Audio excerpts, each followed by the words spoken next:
Some thoughts on why the mass media appears to be pushing gay rights. Aldous Huxley wrote in Brave New World, as political and economic freedom diminishes, sexual freedom tends compensatingly to increase. Which led me to ask the question, do you think mass media corporations really care about the plight of gays in Russia? It's amazing because normally they either ignore or fully support the trampling of all our other rights, whether we're gay or not. You may have seen this yesterday. Google waded into the Sochi gay rights row with this doodle which appeared at the top of every load of google.com. The rainbow-coloured flag, the gay flag, with the different images of Olympians. Google lending its support for this gay rights push in the context of Russia's so-called anti-gay law and the Sochi Olympics. So again, Google claims to support gay rights, but concurrently works with the NSA to trample everyone's privacy rights, gay or not. Of course, we know from recent revelations that Google gave the NSA access to a privately created FTP folder through which they downloaded your information, a violation of the Fourth Amendment, a violation of privacy rights in general. So Google is supposedly defending gay rights while trampling on everybody's privacy rights at the same time. Then we have other corporations like NBC affording 13 times more coverage to the Russian anti-gay law than attacks on Syrian Christians. Of course, here's the recent Pew study, Christians, the most oppressed religious group in the world. Why does the mass media and the establishment only seem to be concerned about the human rights of minority groups such as homosexuals, whereas they show absolutely no interest whatsoever in the human rights of Christian minority groups who are being persecuted all over the world? And you could say, well, the media is predominantly liberal, therefore it has an inherent bias not to favour so-called conservative causes or interests, such as the persecution of Christians. But then you could look at it from the other side of the political perspective, the more left-wing concern about the plight of the Palestinians, and again, the so-called liberal mainstream media ignores victims of Israeli aggression in Palestine. But they defend gay rights to the hilt. So they pick and choose, no matter what political perspective it's coming from, left or right, they pick and choose which human rights to defend in the mainstream media. And this is why. Behavioural freedom versus political freedom. The establishment only promotes and defends freedoms that pose no threat to the state, which is why they will try and make themselves look good by defending gay rights, whereas they will either completely ignore or even support the trampling of privacy rights, and again, largely deride or at least dismiss political protests such as anti-NSA protests, or as we saw before, concerns about the plight of Christians, or indeed the plight of Palestinians. Whenever the issue regarding human rights is political, the mainstream media has no interest, or in fact supports the oppression, whereas when the human rights issue is behavioural, as in the context of gay rights, it poses no threat to the state, so it's safe for the mass media and the establishment to defend and support those rights because they pose no threat, and it makes them look good in the process. And of course, one of the key facets of this whole Russian anti-gay law debate, which was founded in the mainstream media on the lie, the hoax, that gays turning up for the Russian Olympics, or even those accused or suspected of being gay, would be arrested, which of course is complete baloney if you've actually read the law. But it's also based around the deliberate hypocrisy and ignorance of the fact that the United States is allied with at least 10 countries that have far, far more draconian anti-gay laws than Russia, and in many places, gays are actually put to death for their sexuality.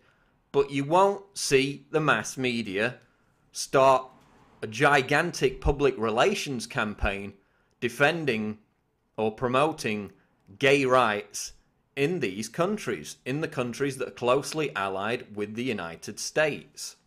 And what's amazing about this public relations campaign that's being supported by the mass media is that it actually reinforces negative stereotypes about homosexuals, which in fact would create more division and more opposition from those people who oppose the homosexual lifestyle or gay rights in general.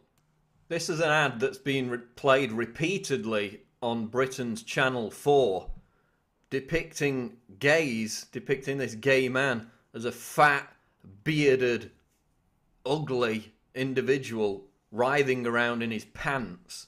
This is supposedly representative of gay people and a protest against Russia's so-called anti-gay law. And it reminded me of this pro-Obamacare ad put out by a group in the United States, which again used stereotypical portrayals of gay men as solely interested in basically looking at each other's asses as a political tool to push Obamacare. Again, another example of the gay rights movement being hijacked for pro-state propaganda. So here's my question. Why is the mass media, in its defense of gay rights, using the most stereotypical, divisive and offensive portrayals, representations of gay people? Look at it from this perspective. If I was a gay man, and this is how the very serious human rights cause of gay rights was being represented, I would be offended. This is a fat guy dancing around in his pants. I mean, how serious is that in the context of human rights? And then look at it from the other perspective. If I was a right-wing Christian fundamentalist vehemently opposed to gay rights, would this kind of thing convince me otherwise? Or would it merely affirm my previously held prejudice of the gay stereotype of, you know, the homosexual lifestyle being promiscuous, frivolous, destructive, inane, and having nothing to do with human rights whatsoever? These representations of gay people that the mainstream media is promoting in the so-called defense of gay rights are actually fostering and encouraging more divide and conquer between gay rights proponents and those who voice criticism and opposition to gay rights.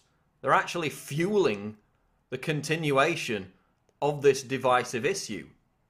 And this is what it comes down to: tolerance versus propaganda. The Western media is bashing Russia for this so-called anti-gay propaganda law, which has been completely mischaracterized if you read the actual law, which I documented in my previous video. So they're bashing Russia for their anti-gay propaganda, while themselves engaging in this aggressive pro-gay propaganda, but it actually portrays gays in a negative light. So either way you look at it, it's propaganda. This is not tolerance. Tolerance is accepting that people have got the right to live their lives however the hell they want, without state interference or without persecution. Tolerance does not mean that you have to support or embrace a certain lifestyle. It merely means that you have to tolerate it and, you know, not incite violence against it. Welcome to Tolerance Camp. You are here because you would not accept people's differences, because you refuse to accept the life choices of your fellow man. Well, those days are now over. So it comes down again to these crucial questions. Does the mass media really care about the plight of gays in Russia? Normally they ignore or support the trampling of all our other rights. Because the establishment only promotes freedoms and rights that pose no threat to the state, as in behavioural freedoms which are expressed by everyone, whereas they discourage the exercise of political freedoms by not affording them the same attention, by not defending them to anything like the same level, and in fact by supporting the trampling of them, as I gave earlier with the example of the NSA spying issue, the persecution of Christians globally, and the persecution of Palestinians. None of those issues will ever receive anything like the same level of protection and defence compared to gay rights, because gay rights are a behavioural freedom and they pose no threat to the state, of which the mass media is merely a conduit and a mouthpiece. Affording the gay rights issue in the context of the Sochi Olympics and the Russian anti-gay law saturation coverage in comparison to massive stories like that which came out yesterday about the US State Department official Newland basically telling Ukraine how to run its country. The United States telling an entire country how to run its business with these faux revolutions, which has received, in comparison to the anti-gay story, virtually no mainstream media attention whatsoever. Yes, they've reported on it.